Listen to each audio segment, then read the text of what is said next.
Pada kesempatan kali ini saya akan memberikan panduan untuk mengakses dan mengisi data di Sistem Informasi Manajemen Pemeliharaan Bengkel.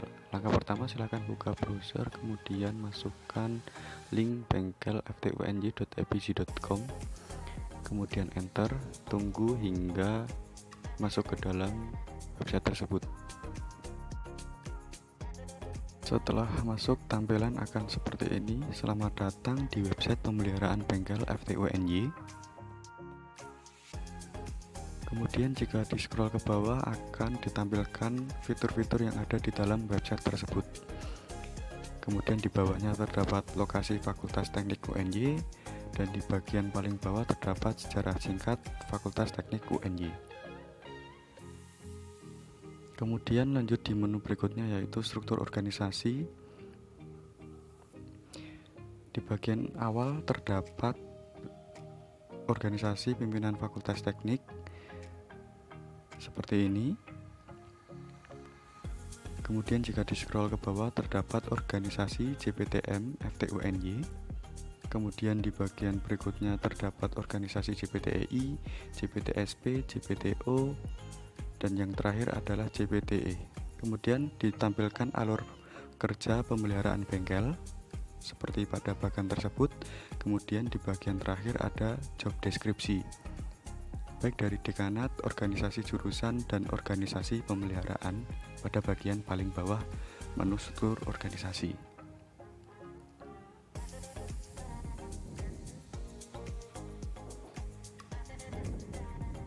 Baik, lanjut ke menu berikutnya, yaitu profil bengkel.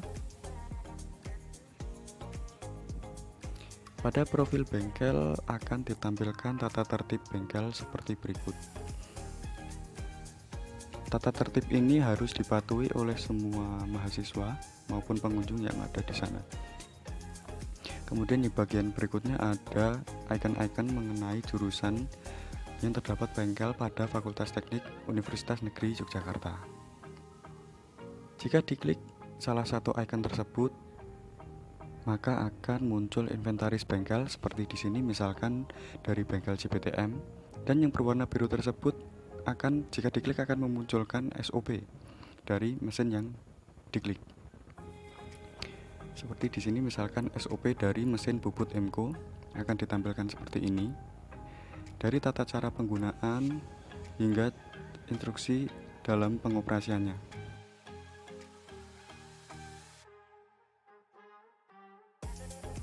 Kemudian lanjut di menu berikutnya, yaitu menu login, di mana pengunjung di sini akan diantarkan untuk menuju ke si bengkel atau sistem informasi bengkel. Caranya yaitu dengan masuk menggunakan email UNY yang dimiliki, kemudian memasukkan password, kemudian masuk ke dalam aplikasi. Nah, di sini ditampilkan menu beranda, yaitu selamat datang, di mana di dalam sistem informasi bengkel ini terdapat beberapa panel navigasi, yaitu beranda, gudang, pengadaan, inventaris, dan administrasi, dan yang terakhir sistem. Baik, kita langsung masuk ke menu gudang. Di sini ditampilkan daftar barang yang ada di dalam gudang. Jika ingin menambahkan, klik daftar barang, kemudian klik pada bagian kanan atas, yaitu tambah daftar barang. Kemudian isikan data seperti misalkan yang saya contohkan seperti berikut.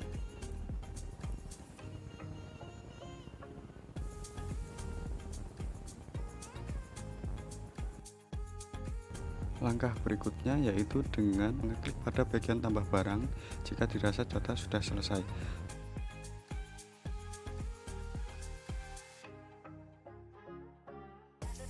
Jika ingin menambahkan stok, maka klik pada bagian kuning tersebut, kemudian isi jumlah seperti data yang ada, kemudian klik pada bagian tambah stok.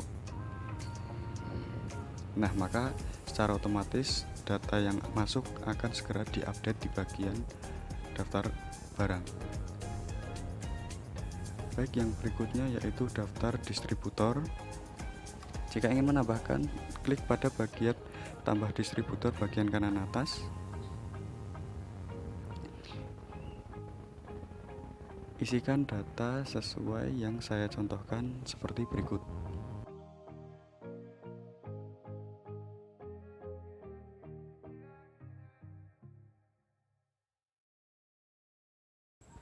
Jika dirasa data sudah sesuai, lanjut klik pada bagian tambah distributor, kemudian secara otomatis data akan ditampilkan pada daftar distributor pada bagian yang pertama. Lalu berikutnya daftar bond bahan, silahkan tambahkan pada bagian kanan tersebut, tambah bond bahan.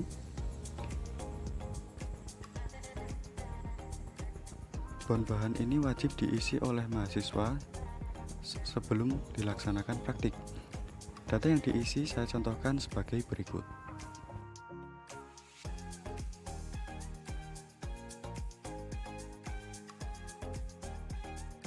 Kemudian jika sudah, langkah berikutnya yaitu simpan bond.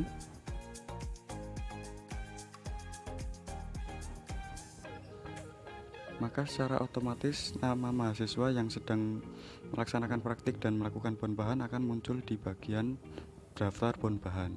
Lalu yang berikutnya pada menu pengadaan. Pada menu pengadaan silahkan isikan data seperti yang saya contohkan berikut. Jika sudah, selanjutnya adalah tambah pengadaan. Maka secara otomatis daftar data yang sedang ditambahkan akan muncul di bagian yang pertama. Lalu yang berikutnya adalah menu inventaris. Di menu inventaris ini berfungsi untuk menambahkan daftar barang yang sudah ada dengan cara tambah inventaris. Kemudian tambahkan data sesuai dengan kebutuhan yang saya contohkan sebagai berikut.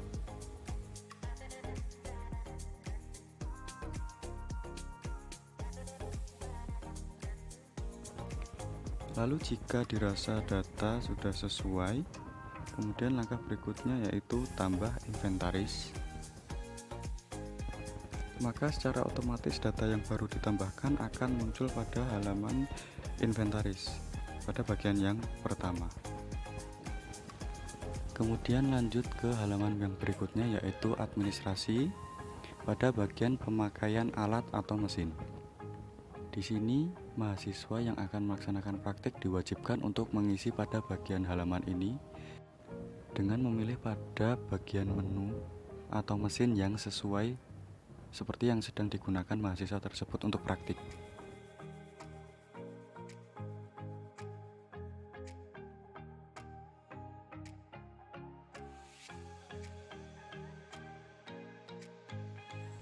Mahasiswa diwajibkan untuk mengisi pada bagian hari, tanggal, nama mahasiswa, NIM, waktu mulai, dan waktu selesai. Maka di situ akan secara otomatis muncul total jam pemakaiannya. Kemudian simpan.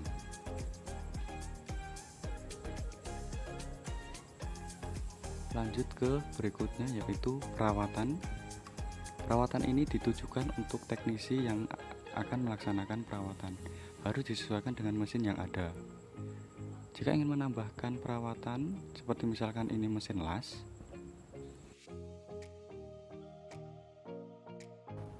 silahkan klik pada bagian kanan pada kartu laporan perawatan. Di sini akan secara otomatis ditampilkan spesifikasi dari mesin yang akan dilaksanakan perawatan. Lalu yang berikutnya, isikan data sesuai yang saya contohkan sebagai berikut.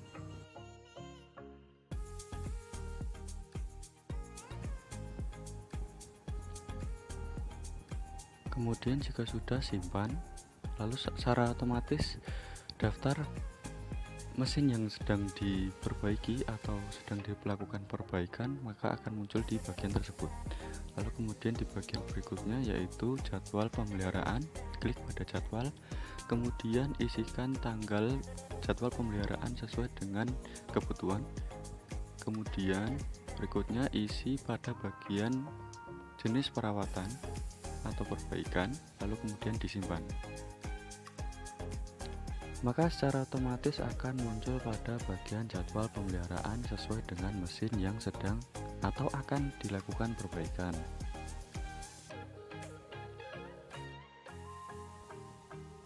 Kemudian lanjut ke bagian sistem. Di sini terdapat 3 submenu, yaitu daftar lab atau bengkel, kemudian admin lab atau bengkel, dan yang terakhir adalah daftar user.